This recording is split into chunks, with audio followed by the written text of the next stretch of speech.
AI and ethics, I mean, that's what's next in the philosophical.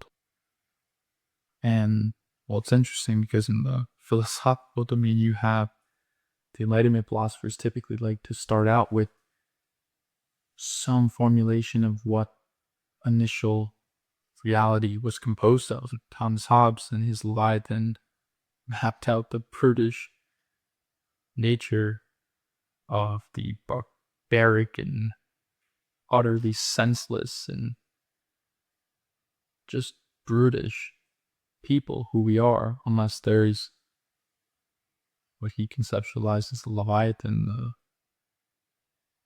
fully functioning and rule setting government apparatus or edifice. And then you also have to think of it psychologically, and it's what does it mean to grasp that the first people were exiled from the Garden of Eden?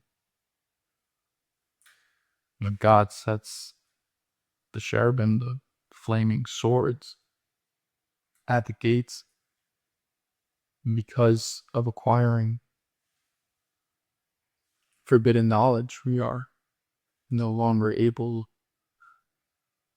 to participate in that specific realm.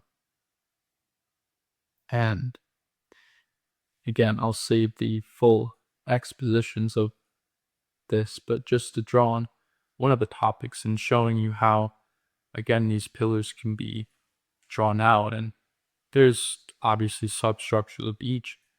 And as I was saying earlier about what about the AI and the information that they're trained on, at the bottom of the information that's setting the limits for it to present you with information. We've seen multiple times throughout the year in the major platforms, they had a tendency to grip onto certain things and in both directions. I'm not saying it's in one or the other, but again, the anthropological assumptions are imperative. We need to understand what information these systems will be fed.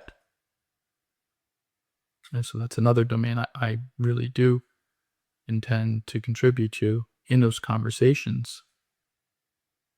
So AI and ethics, I mean, that's what's next.